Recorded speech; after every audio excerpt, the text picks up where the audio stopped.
I'm Sabrina, 32. My nephew Ramon was dying in the hospital while my sister went shopping with my husband. That's how it always was with Amanda. The kid could be turning blue, and she'd be worried about missing a sale at Nordstrom while planning her next affair. Where are you watching from today? Drop your location in the comments below and hit that like and subscribe button if you've ever felt completely abandoned by family. You'll definitely want to stick around for what happened next. I found myself pacing outside Ramon's room again, watching him sleep with those tubes snaking out of his little body. He was 13 and looked like he weighed maybe 90 pounds soaking wet. The pneumonia had hit him hard, and for weeks we weren't sure he'd pull through. Charlie, his stepfather, sat beside the bed reading him a book about baseball. Charlie had been more of a father to Ramon than anyone else in his life, even though he and Amanda had divorced 2 years earlier. Amanda wasn't even in the building. Again. 3 months earlier, my sister had shown up at my door looking like something out of a magazine disaster. Charlie had left her with nothing after their divorce. No money, no house, nothing. He'd made sure she understood exactly what abandoning your responsibilities meant. I thought I was being noble, opening my home to her while she got back on her feet. Looking back, that might have been my biggest mistake. "Where's his mother?" the doctor asked when I arrived that morning. "Out," I said, trying to keep the edge out of my voice. "She'll be back eventually." The doctor raised an eyebrow but didn't push it. Charlie and I had been the ones answering all the medical questions anyway. We knew Ramon's allergies, his fears, what made him laugh. Amanda knew what size clothes to buy him, maybe. Ramon had been in the hospital for 3 weeks with severe pneumonia. His lungs were so weak the doctors weren't sure he'd survive. And through it all, Amanda treated it like an inconvenient vacation. She'd stop by for an hour, take a selfie with Ramon looking sick in the background, and disappear to meet my husband David for coffee. Yeah, you heard that right. Coffee. That's what they called it. "Aunt Sabrina," Ramon whispered when he woke up. His voice was raspy from the breathing treatments. "Did Mom come today?" I smoothed his hair back. "She'll be here soon, honey." Another lie. I was getting good at those. Charlie looked at me over Ramon's head with an expression that said everything. We both knew Amanda wasn't coming. She was probably at some spa with David, planning their next secret meeting while her son fought for his life. My husband David had been surprisingly supportive through all of this. He helped with Amanda's expenses without complaining, drove me to the hospital every day, and never once suggested that maybe Amanda should take more responsibility for her own child. Looking back, his generosity should have been my first warning sign. But you know how it is when you're in the middle of chaos, you miss the obvious stuff because you're too busy putting out fires. The nurse came in to check Ramon's vitals. "His fever's breaking," she said with a smile. "That's good news." For the first time in weeks, I felt something like hope. Ramon was going to make it through this. He was going to be okay. What I didn't know was that his recovery was just the beginning of our real story. The thing about catching your sister with your husband is that movies never prepare you for how stupid you feel. Like, monumentally, earth-shatteringly stupid. I'd been bringing Amanda groceries for months while she recovered from her divorce from Charlie. Turns out she was recovering quite well in my bedroom with my husband. I came home early from the hospital that day because Ramon was finally stable enough that Charlie could stay alone with him. I was excited to shower and maybe grab a nap before heading back. The house was quiet when I walked in, which should have been my first clue. Amanda's car was in the driveway, but she wasn't in the living room watching her usual afternoon drama shows. Then I heard it, that unmistakable sound that makes your stomach drop to your toes. And here's the thing that really gets me, I actually hesitated. I stood there thinking maybe I was wrong. Maybe it wasn't what it sounded like. Because that's what good people do, right? We give everyone the benefit of the doubt, even when the doubt is paper thin. But then David laughed. That specific laugh he only did when he was really enjoying himself. The one I hadn't heard in months. I pushed open the door. Amanda was on top, her long blonde hair spilling over her shoulders like some twisted fairy tale. David's hands were tangled in it, and neither of them noticed me at first. They were too busy with each other to care about the woman who'd been supporting them both. "Well," I said, and they both froze. "This explains why you've been so understanding about the hospital bills." Amanda rolled off David without a hint of embarrassment. She pulled the sheet around herself like she was the victim here. "Sabrina, we didn't want you to find out like this."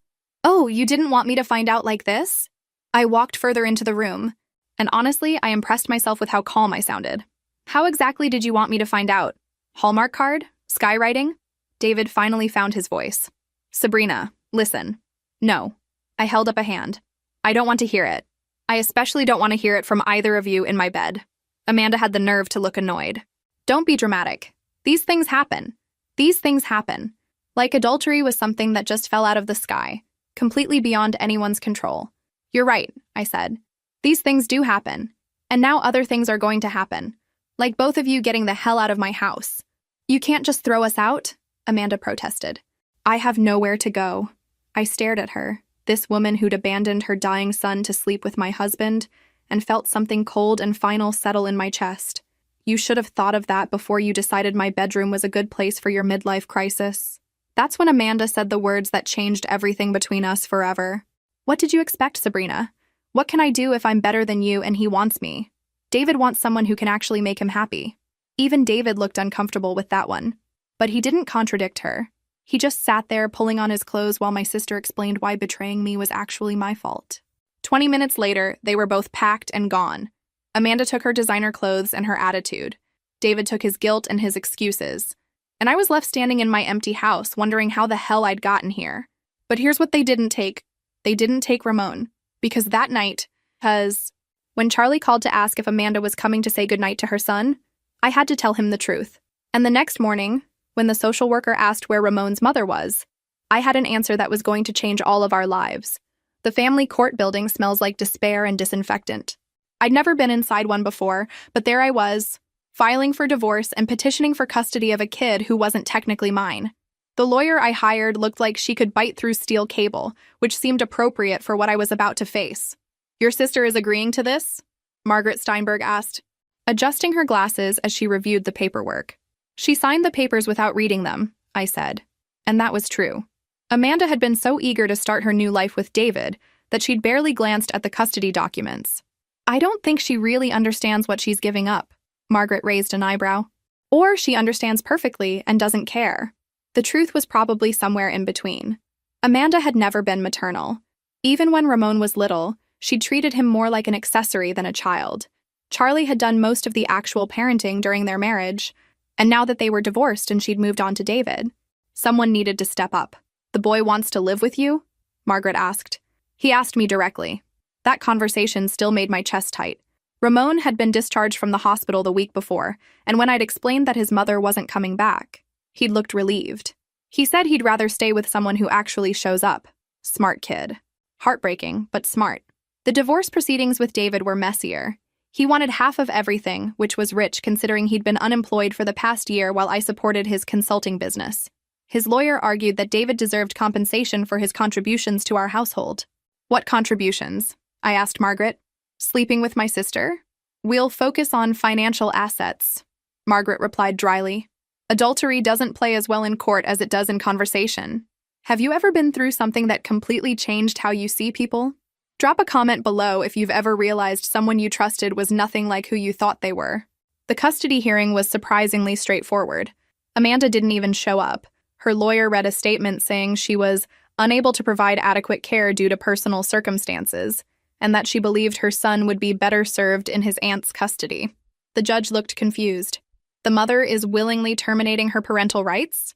Yes. Your Honor? Amanda's lawyer confirmed. She believes this arrangement is in the child's best interests. Ramon sat beside me in his best shirt, the one Charlie had bought him for school pictures. He was still too thin from his hospital stay, but his color was better. When the judge asked if he understood what was happening, Ramon nodded seriously. I want to stay with Aunt Sabrina, he said clearly. She's the one who takes care of me. The judge granted the custody petition that day. Just like that, I went from being an aunt to being a guardian. Ramon went from being Amanda's afterthought to being my responsibility and my privilege. David fought harder for the money than Amanda fought for her son. That should tell you everything you need to know about both of them. He wants the house, Margaret informed me after a particularly contentious session, and half your retirement savings. He can want whatever he likes, I said. What's he going to get? Margaret smiled for the first time since I'd hired her. Much less than he thinks. Turns out having documentation of adultery might not matter for custody, but it definitely matters for property division. David's lawyer had advised him to settle for less rather than drag out proceedings where more details about his affair might become public record. In the end, David got his freedom and about 30% of our assets. I got the house, most of our savings, and full custody of Ramon. More importantly, I got clarity about who I really was and what I was capable of handling. The day the divorce was finalized, Charlie took us out to dinner. He'd been fighting his own battles with Amanda over visitation rights, but he made it clear that he wanted to stay in Ramon's life if I'd allow it. He needs a father figure, Charlie said, cutting into his steak. I know I'm not his biological father, but I love that kid like he's my own. You're more his father than anyone else has ever been, I told him. Nothing about that has to change. Ramon looked up from his plate with an expression I'd never seen before. It took me a moment to recognize it as security. For maybe the first time in his life, he knew exactly where he belonged and who was going to take care of him. Raising a teenager is like defusing a bomb while riding a unicycle. Everything's fine until suddenly it's not, and you never know which wire you're going to cut that makes everything explode. With Ramon, though, most of the dangerous wires had already been cut by the time he came to live with me permanently. I don't want to talk to her, Ramon said when Amanda's lawyer called about visitation rights. We were in the kitchen making pancakes, our Sunday morning tradition that had developed naturally over the past few months. I have nothing to say to her. The kid was 15 now, taller than me, and getting that lanky teenager look where his feet seemed too big for his body. He'd been living with me for almost 2 years, and in that time, Amanda had called exactly 3 times. Christmas, his birthday, and one random Tuesday when she was probably drunk. You don't have to talk to her, I said, flipping a pancake with maybe more force than necessary. But we should probably discuss what you want to tell the lawyer. Tell him she gave up her rights. Ramon sat at the counter, reading a book about marine biology. The kid was brilliant straight A's and already talking about college. She made her choice. That was the thing about Ramon that broke my heart and made me proud at the same time. He was mature in ways kids shouldn't have to be. He understood adult consequences because he'd been living with them his whole life. Your mom might want to be part of your life again, I said carefully. People change. Ramon looked up from his book with an expression that was way too cynical for a 15-year-old. Do they, though? Because from where I'm sitting, Mom's been pretty consistent about putting herself first. Hard to argue with that logic. Charlie had remained a constant presence in Ramon's life, which had been a gift for all of us. He picked Ramon up from school when I couldn't, helped with homework, and took him to baseball games. The 3 of us had found a rhythm that worked unconventional maybe, but stable. Speaking of your mom, I said, because we needed to address the elephant in the room. Her lawyer says she wants to have dinner with you. Just the 2 of you. Ramon was quiet for a long moment, reading the same paragraph over and over. Finally, he closed the book and looked at me directly. Do you think I should? That's a question no guardian wants to answer. How do you tell a kid that his mother is selfish and unreliable without completely destroying his ability to trust people? How do you protect him from disappointment while still giving him the chance to form his own relationships? I think you should do whatever feels right to you, I said finally, and I think you're smart enough to handle whatever happens. What if she wants me to come live with her again? Do you want to live with her? No. The answer came immediately, without hesitation. I want to stay here. This is home. My heart did something complicated in my chest. Home. He called this place home. Then that's settled, I said.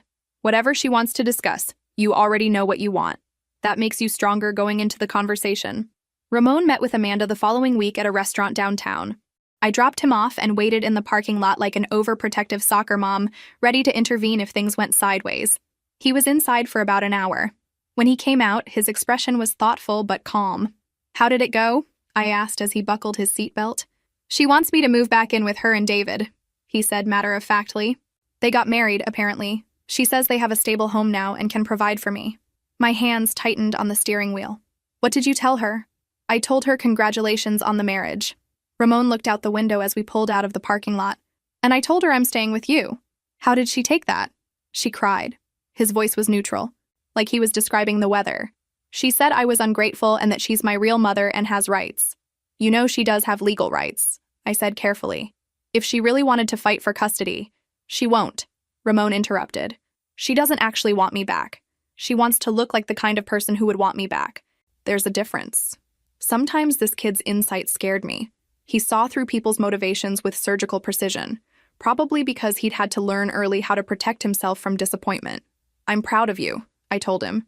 That couldn't have been easy. It wasn't hard either, he said. I just told her the truth. You're my family now. She's just someone I used to live with. That night, Ramon called Charlie to tell him about the dinner. I listened from the kitchen as he recounted the conversation with the same matter-of-fact tone he'd used with me. Yeah, she cried, Ramon was saying. But it wasn't real crying. It was the kind she does when she wants something. Even from another room, I could hear Charlie's proud laugh. You're getting too smart for your own good, kid. Aunt Sabrina says being smart is never a problem unless you use it to hurt people. Your aunt is a wise woman, Charlie replied. You're lucky to have her. I know, Ramon said simply. We're lucky to have each other. College applications are basically torture devices designed to make teenagers question every decision they've ever made. Ramon was 17 now, applying to pre-med programs with the kind of focus that would have impressed NASA scientists. I, meanwhile, was trying not to have a nervous breakdown every time an acceptance letter arrived. Johns Hopkins wants to interview me, Ramon announced, waving a letter like he'd won the lottery. And Georgetown sent this whole packet about their accelerated program. I looked up from my laptop where I'd been researching student loan options for the 15th time that week. That's amazing, honey. When's the Johns Hopkins interview? Next month. Charlie offered to drive me down. Ramon sat across from me at the kitchen table, surrounded by applications and scholarship forms. He says road trips are good for clearing your head before big interviews. Charlie had become more than just Ramon's former stepfather over the years. He was the closest thing to a real father the kid had ever had, and their relationship had only grown stronger since the divorce from Amanda. It was Charlie who taught Ramon to drive, Charlie who explained the more awkward parts of growing up, and Charlie who would probably walk him down the aisle someday if Ramon decided to get married. Have you heard anything from your mother about college? I asked casually. Amanda had been conspicuously absent during the application process, despite several attempts by Ramon to include her in the conversation. She sent a card, Ramon said without looking up from his essays. Congratulations on your achievements. Like I'd graduated already. Some things never change. Amanda was still treating major life events like afterthoughts, something to acknowledge with minimum effort and maximum distance. Does that bother you? Ramon considered the question seriously. He'd grown into a thoughtful young man, tall and lean, with Charlie's steady demeanor and a sharp intelligence that was entirely his own. Not really, he said finally. I used to think there was something wrong with me, you know? Like, maybe if I was smarter or more interesting or less trouble, she'd want to be around more. Ramon. But I figured out that wasn't it, he continued. Some people just aren't built for taking care of other people. She's one of those people. It doesn't make her evil, but it doesn't make her a mother either. The kid had a way of cutting straight to the heart of things that still amazed me. At 17, he had a clearer understanding of family dynamics than most adults I knew. You know she loves you, I said. Because even though Amanda was terrible at showing it, I believed it was true in whatever way she was capable of love. Maybe, Ramon shrugged. But love isn't just a feeling. It's what you do. And what she does is stay away unless she needs something. Hard to argue with that assessment. The college acceptances started rolling in that spring.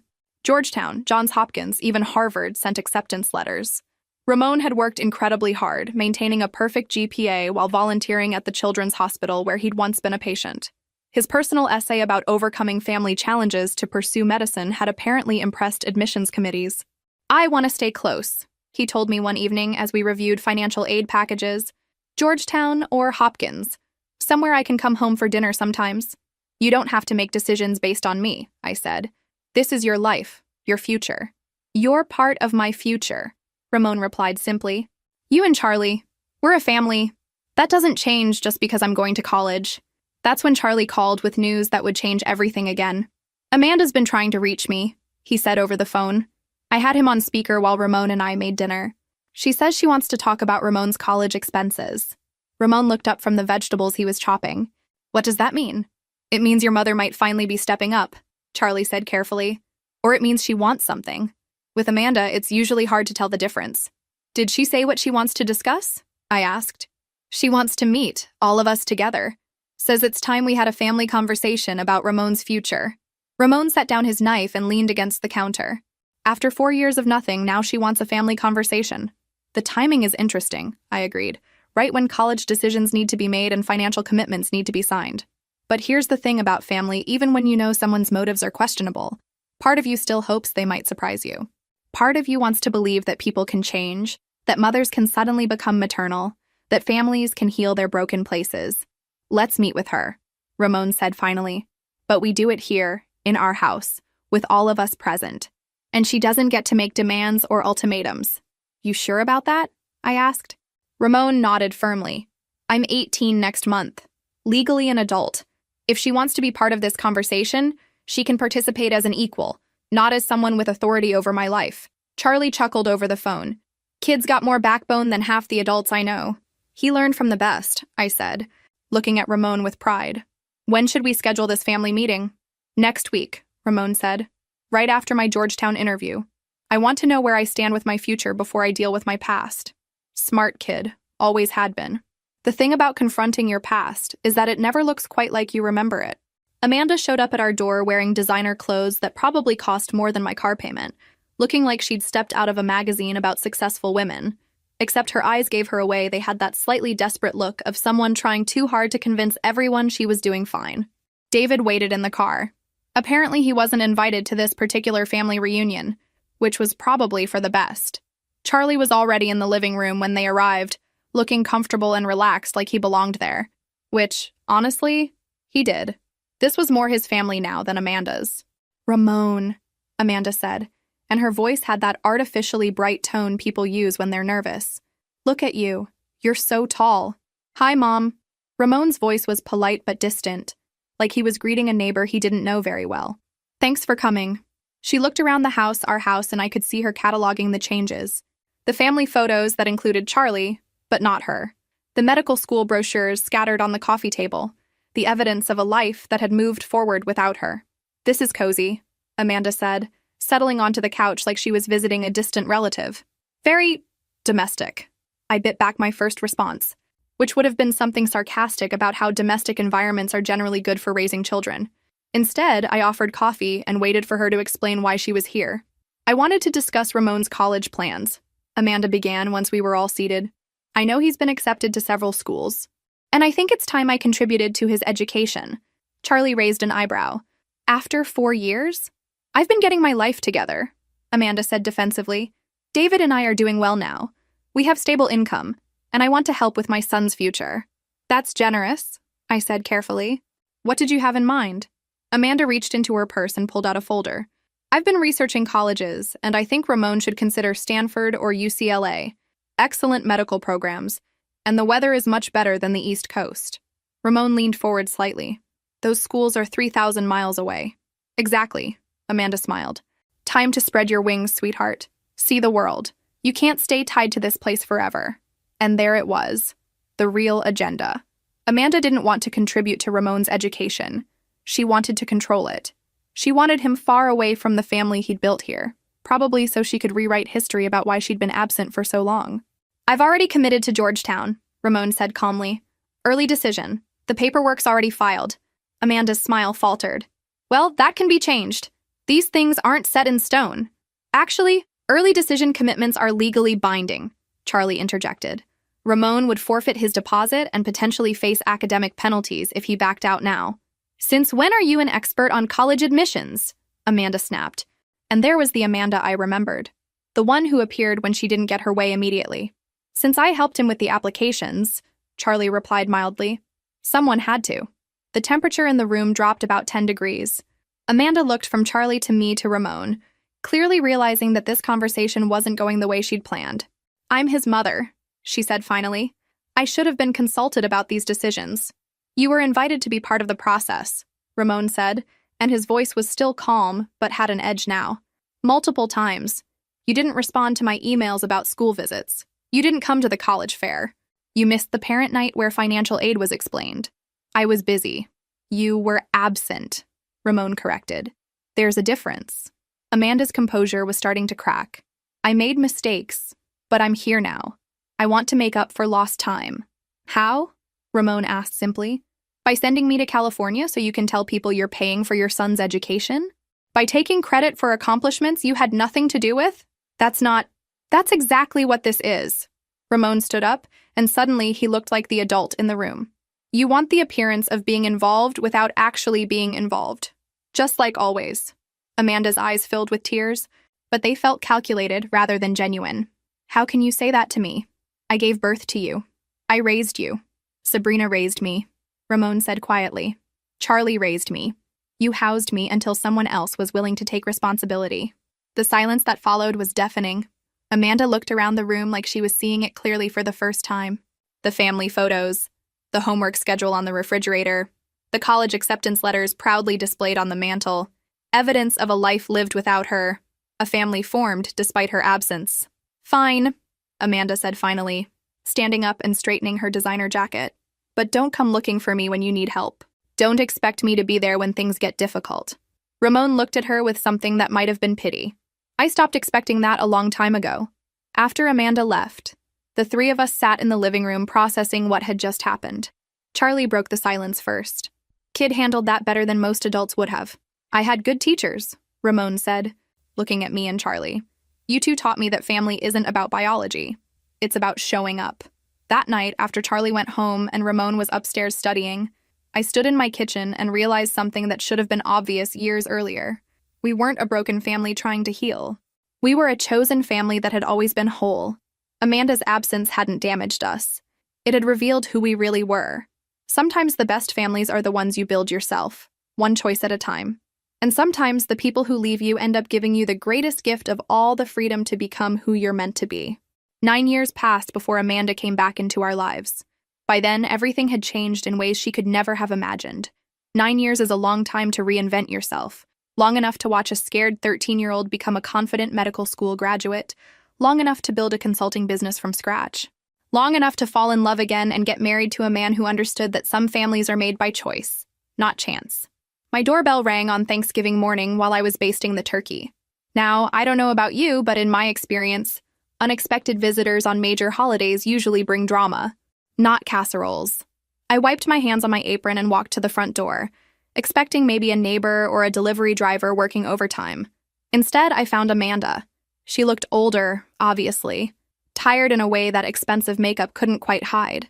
Her blonde hair was still perfectly styled, but there was something desperate in her eyes that reminded me of a cornered animal. She clutched a small suitcase like it contained everything she owned, which, knowing Amanda's current situation, it probably did. "Hello, Sabrina," she said, and her voice had lost that confident edge I remembered. "I know this is unexpected." Unexpected? That's like calling a tornado a light breeze. I stood in my doorway looking at the woman who'd disappeared from our lives nearly a decade ago, and felt absolutely nothing. No anger, no sadness, just a mild curiosity about what fresh chaos she was planning to bring. "Amanda." I didn't move aside to let her in. "It's been a while. Can I come in? Please?" She glanced over my shoulder toward the warmth and noise coming from inside. I can smell dinner cooking. Of course she could. Charlie had been making Thanksgiving dinner with us for the past 8 years. He'd become part of our tradition, part of our family, in ways Amanda never had been even when she lived here. "Actually, it's Marcus making dinner now," I said pleasantly. "My husband has quite a talent for cooking." Amanda's face did something complicated. Husband? Where else would I be on Thanksgiving? I stepped back slightly but didn't quite invite her in. This is where family gathers. That word hit her like a slap. Family. The thing she'd walked away from without a second thought, now claimed by people who'd actually earned it. "Sabrina, who's at the door?" called a voice from the kitchen. My husband Marcus appeared behind me, dish towel in hand, looking curiously at our unexpected guest. "Marcus, this is Amanda. My sister." I emphasized the word sister like I was identifying a species of insect. "Amanda, this is my husband Marcus." Marcus extended his hand politely. He'd heard stories about Amanda, of course, but this was their first meeting. "Nice to finally meet you. Sabrina's told me so much about you." Amanda shook his hand, but her eyes were calculating, trying to figure out how this new person fit into the family dynamic she thought she understood. "Is Ramon here?" she asked, and there it was. The real reason for her visit. "He's in the living room," I said carefully. "But Amanda, you should know. Aunt Sabrina," Ramon's voice stopped mid-sentence as he appeared in the hallway. My nephew, my son, really, in every way that mattered, had grown into an impressive young man. 22 now, recently graduated from Georgetown Medical School, starting his residency at Johns Hopkins in the spring. Tall, confident, with the kind of quiet intelligence that made people trust him immediately. Amanda stared at him like she'd seen a ghost. "Ramon? Hello, Mother." His voice was polite but distant, the tone you'd use with a stranger at a business meeting. I watched Amanda process the man standing before her. This wasn't the scared, sick 13-year-old she'd abandoned. This was Dr. Ramon Valdez, successful and self-assured, clearly loved and well cared for by the family that had actually raised him. "You're so different," Amanda said weakly. 9 years will do that," Ramon replied calmly. "What brings you here? What do you think will happen next? Drop your thoughts in the comments below. I have a feeling you're going to want to see how this family reunion plays out." The direct question seemed to catch Amanda off guard. She'd probably expected tears, accusations, or maybe even a warm embrace. Instead, she got the measured response of a young man who'd learned to protect himself from disappointment. "I wanted to see you," she said. "To explain." "Explain what?" Ramon asked. "Where you've been. Why you left. Why you never called." That's when Charlie's voice came from the kitchen. "Hey, Ramon, can you help me with the—" He stopped as he entered the hallway and saw Amanda. His expression didn't change much, but I caught the slight tightening around his eyes. "Amanda," Charlie said neutrally. "This is a surprise." The shock on Amanda's face was immediate and complete. Whatever she'd expected to find here, seeing Charlie, her ex-husband, the man who'd left her with nothing standing in my kitchen like he belonged here, was clearly not it. Family drama in the living room is like watching a car accident in slow motion. You know it's going to be messy, but you can't look away. Amanda perched on the edge of our couch like she was ready to run, while the rest of us settled into the comfortable furniture of people who actually belonged there. The silence stretched until Marcus, ever the diplomat, cleared his throat. "So, Amanda, what have you been up to these past few years?" I had to give my husband credit. He was trying to make this less awkward, though I personally thought some situations deserved all the awkwardness they could get. Amanda's eyes kept darting between Charlie and me like she was trying to solve a puzzle that didn't make sense. "David and I got married," she said finally. "We moved to Florida. He was doing real estate development." "Was?" Charlie caught the past tense immediately. Amanda's perfectly manicured hands twisted in her lap. "The market crashed. Bad investments. We lost everything." She looked up at Ramon, and I saw something I'd never seen in Amanda before: genuine shame. "He left me 6 months ago for his business partner's daughter, 23 years old."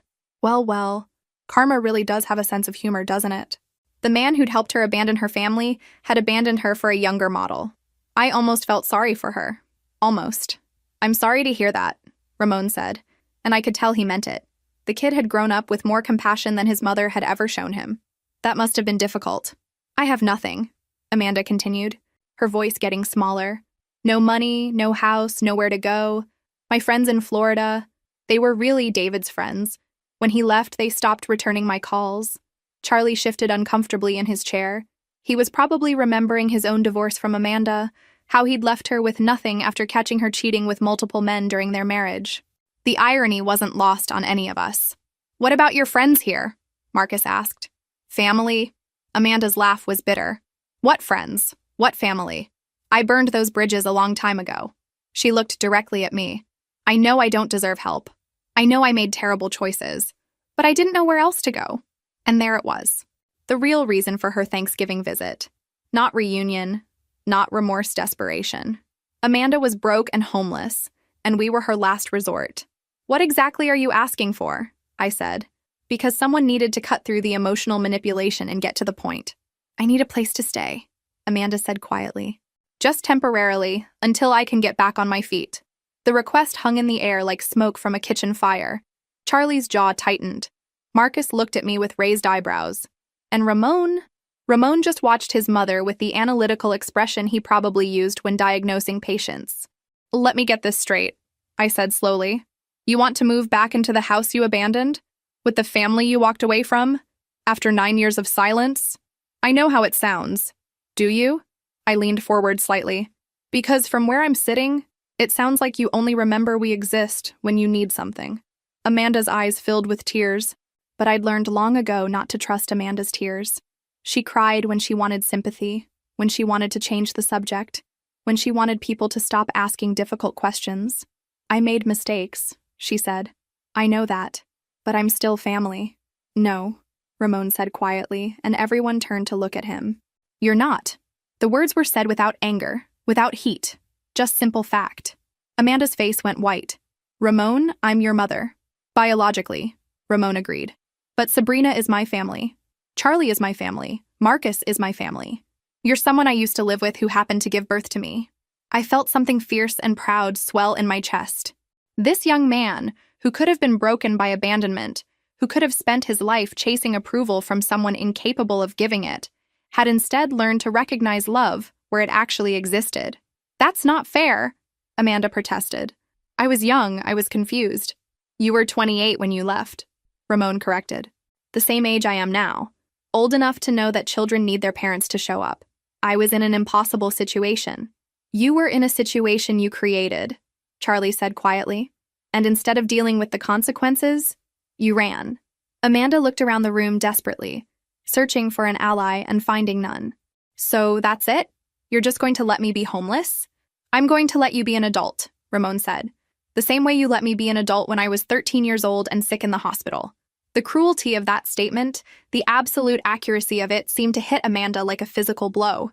She slumped back against the couch cushions, finally understanding that this wasn't going to be the tearful reunion she'd maybe imagined. The thing about toxic family members is they never know when to quit. They keep pushing, keep manipulating, keep trying to find the magic words that will make you forget years of damage. Amanda was no exception. Please, she said, and now the tears looked real. I know I messed up. I know I was selfish, but I'm trying to change. Change, Ramon repeated, like he was testing the word. When did this desire to change start? Before or after David left you with nothing? Harsh but fair. Harsh. I'd raised him to ask the hard questions, and apparently he'd been paying attention. It's not just about David, Amanda protested. I've been thinking about you for years. About what I gave up. What you gave up? Charlie's voice was dangerously quiet. You didn't give up anything. Amanda, you threw it away. I was overwhelmed. So was Sabrina, Charlie interrupted. She was dealing with a sick child, a cheating husband, and a sister who betrayed her trust. But she didn't run. She stepped up. I'm not Sabrina, Amanda said defensively. No, I agreed. You're not. And that's exactly the problem. Marcus squeezed my hand, a reminder to stay calm. But honestly, I was past the point of diplomatic responses. This woman had walked out on her dying child, broken up my marriage, and disappeared for nearly a decade. Now she was sitting in my living room expecting sympathy because her karma had finally caught up with her. Look, Amanda said, switching tactics. I'm not asking for much, just a couch to sleep on for a few weeks. I'll find a job, get my own place. Like you did last time? I asked. When you spent 3 months shopping while your son was in the hospital? I was dealing with my divorce from Charlie. You were dealing with my husband, I corrected. In my bed, while your child needed you. The room went silent except for the sound of the grandfather clock Marcus had bought us for Christmas 2 years ago. Tick, tick, tick. Marking time that Amanda had wasted and we had used to build something real. I can't change the past, Amanda said finally. But I want to be part of your lives now. Why? Ramon asked, and his voice held genuine curiosity. What do you think being part of our lives would look like? Amanda blinked, clearly not having expected that question. I could help around the house, cook dinner sometimes. We could talk, catch up. About what? Ramon pressed. You don't know anything about my life. You don't know what I studied in school, what I want to specialize in, who my friends are, what I'm afraid of, what makes me happy. You're a stranger who shares my DNA. I could learn. You could have learned, Ramon corrected. For 9 years, you chose not to. I watched Amanda's face cycle through emotions, denial, anger, bargaining, and something that might have been the beginning of actual understanding. But then her expression hardened, and I knew we were about to see the real Amanda, the one who appeared when she didn't get her way. Fine, she said, standing up abruptly. I see how it is. You've all turned him against me. You've poisoned him. Nobody turned me against you, Ramon said calmly. You did that yourself. I'm his mother. Genetically, Charlie agreed. But Sabrina mothered him. There's a difference.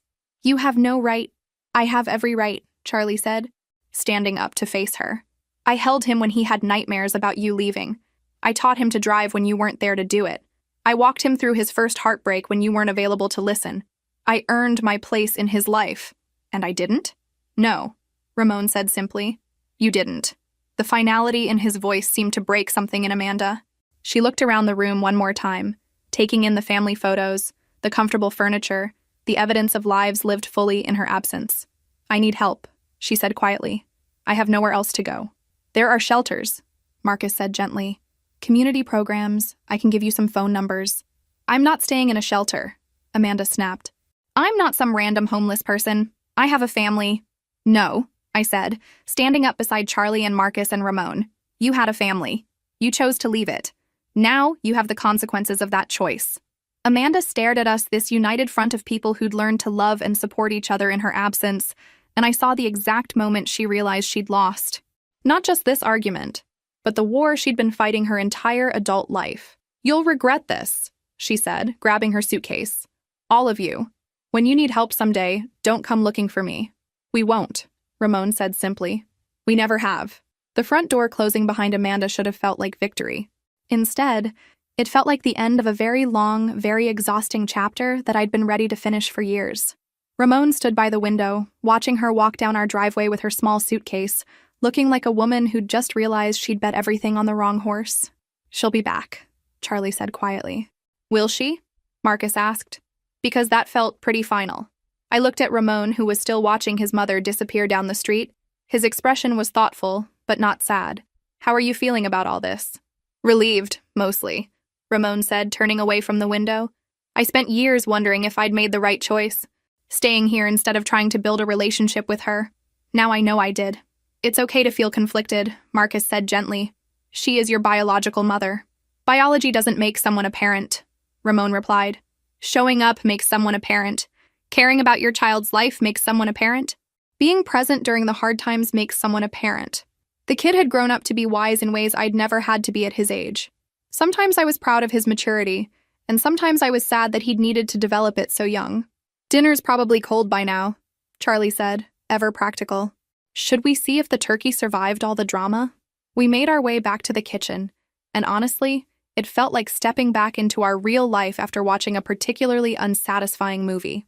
The turkey was fine, the sides were keeping warm in the oven, and the table was still set for the family that actually mattered. So, Marcus said as he carved the turkey, that was your sister. That was Amanda, I corrected. My sister is subjective at this point. She seemed desperate, Marcus observed. She seemed like someone who'd run out of other options, Charlie said. There's a difference. We settled around the table, the four of us who'd built this family through choice and commitment, rather than accident and obligation. It felt right in a way that family dinners with Amanda never had, even before everything fell apart. I have an announcement, Ramon said as we passed the stuffing. I got the residency I wanted. Pediatric surgery at Children's Hospital in Boston. The excitement around the table was immediate and genuine. Charlie beamed with pride. Marcus raised his glass in a toast, and I felt that familiar surge of maternal joy that comes from watching your child achieve their dreams. When do you start? I asked. Next summer. It's a 5-year program, but I'll be able to come home for holidays and long weekends. Home, I repeated, because the word still made my heart skip a little. This place, these people, this was home to him. Not the biological family that had disappointed him, but the chosen family that had supported him. Speaking of home, Charlie said, looking slightly nervous, I have some news too. We all turned to look at him expectantly. I've been offered a position at the hospital in Boston. Administration, not medicine, but it would mean I could be closer to Ramon during his residency. Charlie, Ramon's voice was soft with emotion. You don't have to. I want to, Charlie said firmly. You're going to be working impossible hours, dealing with life and death situations, learning to be a surgeon. If I can be there to make sure you eat occasionally and have someone to talk to when things get tough, that's what I want to do. I felt tears prick my eyes. This man, who'd been left by Amanda just like Ramon had been, had chosen to keep loving her son anyway. Had chosen to be the father Ramon deserved, even when it cost him personally. What about your business here? Marcus asked. Your house? Business can be sold. Houses can be rented. Charlie shrugged. Family is what matters. And there it was. The difference between Amanda and the rest of us. When faced with a choice between personal convenience and family commitment, Amanda chose convenience. Every time. The rest of us chose family. I have news too, Marcus said, looking at me with a smile, though it's not as dramatic as Boston relocations or surgical residencies. What's your news? I asked. The consulting firm offered me the partnership. Full partner, not just junior. It means more travel, but also more money and a lot more flexibility in my schedule. More good news. More evidence that our chosen family was thriving, building futures together instead of running away from responsibility. This calls for champagne, Charlie declared, or at least the good wine. I'll get it, Ramon said, standing up. But first, I want to say something. He looked around the table at the three of us, his real family, the people who'd shaped him into the man he'd become. 3 days later, the knock on our door came just as I was getting ready for work. Through the peephole, I could see Amanda again, but this time she wasn't alone. A man in an expensive suit stood beside her, briefcase in hand, looking like trouble dressed in Italian leather. Sabrina? Amanda said when I opened the door. This is my lawyer, Mr. Davidson. We need to talk. Oh, here we go. I'd been wondering when Amanda would play this card. When charm failed, when guilt didn't work, when emotional manipulation fell flat, Amanda always moved to legal threats. It was her pattern. I just hadn't expected her to find a lawyer willing to take her case so quickly. About what? I asked, not inviting them in. About my son, Amanda said, and I noticed she was back to calling Ramon my son instead of using his name. Classic possessive behavior from someone who'd shown zero possession when it actually mattered. Ramon is 22 years old, I replied calmly. He's an adult. He can make his own decisions about who he wants in his life. Mrs. Peterson, the lawyer interrupted. My client has rights as Ramon's biological mother, rights that may have been violated when custody was transferred without proper legal representation. I almost laughed. Almost. Because this was rich, even for Amanda. She was trying to claim that somehow her willingly signing away custody she'd been eager to get rid of was now a legal problem. Mr. Davidson, is it? I stepped outside and closed the door behind me. Let me save you some time and embarrassment. The custody transfer was handled by family court with full legal representation on both sides. Amanda signed the papers voluntarily after consultation with her own attorney. Everything was documented, recorded, and completely legal. Circumstances may have been misrepresented. The circumstances, I interrupted, were that Amanda abandoned her sick child to have an affair with my husband. Those circumstances were fully disclosed to the court and taken into consideration. The lawyer's confidence wavered slightly. He glanced at Amanda, who was avoiding eye contact with both of us. My client was going through a difficult time. Your client was going through a selfish time, I corrected. And now she's going through a desperate time, neither of which gives her legal standing to disrupt a young man's life. I just want to see my son, Amanda said, and the tears were back. I want a relationship with him. Then call him, I said simply. Ask him to lunch, send him a letter. Make an effort to build a relationship like any other adult would do. But don't threaten legal action because he made it clear he's not interested in your sudden maternal instincts. She has rights, the lawyer began again. She has the right to contact her adult son and ask for a relationship, I agreed. She doesn't have the right to force one, and she certainly doesn't have the right to challenge decade-old custody decisions because her life fell apart. I looked directly at Amanda. You want to know what's really sad about this? You could have just called him. You could have said you were sorry and asked if he wanted to get coffee. Instead, you brought a lawyer to my door trying to use legal intimidation to force your way back into a life you voluntarily left. I was young. You were 28, the same age Ramon is now. Old enough to know better, old enough to do better, and old enough to live with the consequences of your choices. The lawyer was looking increasingly uncomfortable. I suspected Amanda hadn't been entirely honest with him about the circumstances of her custody surrender. Mrs. Peterson, he said carefully, perhaps there's a way to resolve this amicably. There is, I said. Amanda accepts that Ramon is an adult who has made his feelings clear, stops trying to force relationships that don't exist, and finds a therapist to help her deal with the consequences of her own actions. And if she doesn't? The lawyer asked. I smiled pleasantly. Then we'll be happy to provide the court with 9 years of documentation, showing Amanda's complete absence from Ramon's life. Medical records showing who was present during his illnesses, school records showing who attended parent conferences, financial records showing who paid for his education and care. We'll also be happy to provide character witnesses who can testify to Amanda's pattern of abandoning responsibility when it becomes inconvenient. The lawyer's face told me everything I needed to know. This wasn't a case he could win, and he was starting to realize it. Mrs. Peterson makes some valid points, he said to Amanda. Perhaps we should reconsider our approach. No, Amanda said desperately. I want my son back. I want my family back. You can't have them back, I said gently but firmly, because they were never really yours to begin with. Family isn't about ownership, Amanda.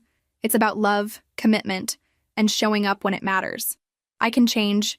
Maybe you can. But change doesn't erase the past, and it doesn't obligate other people to give you what you want just because you finally want it. Amanda looked at me with something that might have been hatred, might have been desperation, might have been the first glimmer of actual understanding. Hard to tell with Amanda, her emotions had always been more about manipulation than genuine feeling. This isn't over, she said. Yes, I replied calmly. It is. It's been over for 9 years. You're just finally catching up. 6 months later, I was standing in the kitchen of our new house in Boston, watching Ramon through the window as he showed Charlie around the small apartment we'd helped him set up near the hospital. They were laughing about something, probably Charlie's attempt to organize Ramon's medical textbooks by color instead of subject. Marcus came up behind me and wrapped his arms around my waist. Penny for your thoughts? Just thinking about family, I said, leaning back against his chest. How it's funny that the people who yell loudest about blood being thicker than water are usually the ones who've never actually bled for anyone. We'd all moved to Boston, eventually. Marcus had transferred his partnership to the firm's Boston office. I'd started a new consulting practice, and Charlie had taken the hospital administration job. Ramon was thriving in his residency, working impossible hours but loving every minute of it. Any word from Amanda? Marcus asked. I shook my head. Nothing since the lawyer incident. Charlie heard through mutual friends that she moved to Arizona, but that's all we know. Think she'll try again? Maybe, I said honestly. But it won't matter. Ramon knows who his family is now. The doorbell rang and I walked to answer it, expecting maybe a neighbor or a delivery. Instead, I found a young woman about Ramon's age, holding a small bouquet of flowers and looking nervous. Hi, she said. I'm Emily. I work with Ramon at the hospital. He mentioned you were having people over for dinner today? Emily. The pediatric surgery resident Ramon had been quietly seeing for the past few months. He'd been careful not to make a big deal about it. Ramon had always been private about his personal life, but I could tell this one was different. Of course, I said, stepping aside to let her in. Ramon's out back with Charlie. He'll be so glad you made it. I watched through the kitchen window as Ramon introduced Emily to Charlie, saw the way his whole face lit up when she laughed at something Charlie said. This was what happiness looked like on my nephew, my son. This easy joy that came from being surrounded by people who knew him and loved him exactly as he was. She seems nice, Marcus observed, following my gaze. She seems real, I corrected. That's what Ramon needs. Someone genuine. Later, as we all sat around the dinner table, Ramon and Emily, Charlie, Marcus, and me, I realized this was what we'd been building toward all along. Not just survival after Amanda's betrayal, not just recovery from David's abandonment, but this warm, chosen family gathered around good food and easy conversation. I have an announcement, Ramon said during dessert, and something in his tone made us all pay attention. Emily and I are moving in together. The happiness around the table was immediate. Charlie clapped Ramon on the shoulder. Marcus raised his wine glass, and I felt that familiar surge of maternal pride. When? I asked. Next month. We found a place closer to the hospital, big enough for both of our crazy schedules. That's wonderful, I said, and meant it. Emily, welcome to the family chaos. Emily smiled, clearly a little overwhelmed but happy. Thank you. Ramon's told me so much about all of you. You're exactly what I expected. Is that good or bad? Charlie asked with a grin. It's perfect, Emily said simply. He talks about you like you're the most important people in the world. We are, I said, looking around the table at these people who'd chosen each other through crisis and commitment. To each other, anyway. After dinner, as we were cleaning up, Ramon pulled me aside. I got a call yesterday, he said quietly. From Amanda. My hands stilled on the dish I was washing. What did she want? To congratulate me on the engagement. I turned to look at him. Engagement? Ramon's face broke into a grin. I was going to tell you after Emily left. I proposed last week. She said yes. The joy that flooded through me was immediate and overwhelming. I hugged him tightly. This young man who'd grown from an abandoned child into someone capable of building his own loving family. How did Amanda know? I asked when I could speak again. Social media, probably. Emily posted a picture of the ring. Ramon's expression grew serious. She said she was happy for me, that she hoped I'd invite her to the wedding. What did you tell her? I told her congratulations were premature by about 9 years, and that my wedding guest list was limited to people who'd actually been present for my life. I smiled despite myself. And what did she say to that? She cried, said she understood, asked if there was any chance we could start over, build a relationship now that I'm getting married and might want my mother there. And? Ramon looked out the window to where Emily was helping Charlie stack chairs, where Marcus was banking the fire pit, where our chosen family was ending another perfect evening together. I told her that I already have a mother, he said simply. I have a father. I have a family. They're the people who showed up when it mattered, who stayed when it was hard, who chose me every day for 9 years. He paused, looking at me directly. I told her that biology doesn't make you family. Love makes you family. And love isn't something you can decide you want after the fact. It's something you do every day, when no one's watching and when it's not convenient. How did she take that? She hung up. Ramon shrugged. Some people never learn that relationships require showing up, not just showing interest when it benefits them. 6 months later, I walked Ramon down the aisle at his wedding. Charlie stood as his best man. Emily's family welcomed us with open arms, understanding immediately that families come in all configurations and that love is what makes them work. Amanda didn't attend. She sent a card. As I watched Ramon and Emily exchange vows, promising to show up for each other through sickness and health, good times and bad, I thought about all the ways families can break and heal and rebuild themselves. About how sometimes the people who leave us end up giving us the greatest gift of all, the freedom to discover who we really are and who we're meant to love. Later at the reception, Amanda appeared at the back of the hall. I noticed her first. She looked older, more worn down than when I'd last seen her. She stood there for a moment, watching Ramon dance with his new wife, watching Charlie give a heartfelt father of the groom speech, watching our chosen family celebrate without her. Then she approached our table during a quiet moment. "Sabrina," she said softly, Could I speak with Ramon for just a moment?" I looked at her, really looked at her, and saw something I'd never seen before. Not manipulation, not desperation, but what might have been genuine remorse. "That's not my decision to make," I said quietly. "But Amanda, if you do this, if you approach him on his wedding day, you better be prepared for whatever answer he gives you." She nodded, understanding the weight of what I was saying.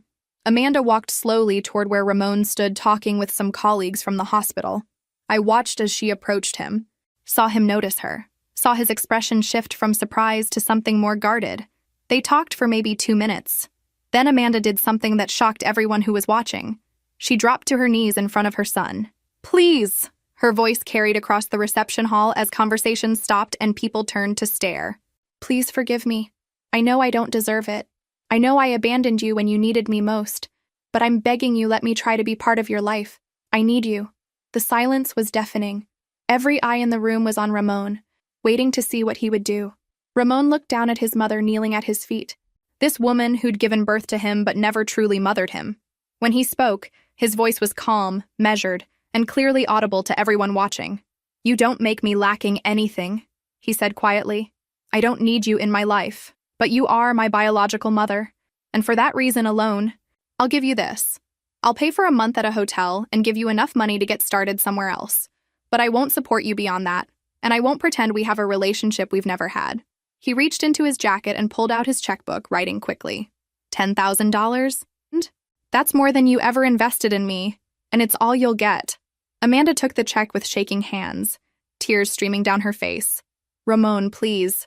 Use the money to get help," Ramon said firmly. "Find a therapist. Figure out why you run from the people who love you, but leave me in peace. You chose not to be my mother when I needed one. You don't get to choose to be one now when it's convenient for you." After that humiliation, Amanda disappeared again without giving notice. Ramon, Charlie, Marcus, and I continued living our life as family of the heart, showing that family is who we choose to love and has nothing to do with blood ties. If this story resonated with you, make sure to like and subscribe for more stories about finding your real family, even when it's not the one you were born with. Sometimes the best families are the ones you build yourself, one choice at a time. As Ramon kissed his bride and the crowd erupted in applause, I caught Charlie's eye across the aisle. He was crying. This tough, steady man who'd chosen to love an abandoned child was crying with joy. Marcus squeezed my hand. Emily's parents beamed with happiness, and Ramon's face was radiant with the kind of joy that comes from being truly, completely loved. This was family. This was home. This was what happened when people chose love over convenience, commitment over comfort, showing up over running away. And somewhere in Arizona, Amanda was probably still wondering why her son didn't need her anymore, never understanding that he'd stopped needing her the day she stopped showing up for him. But we understood, and that's all that mattered.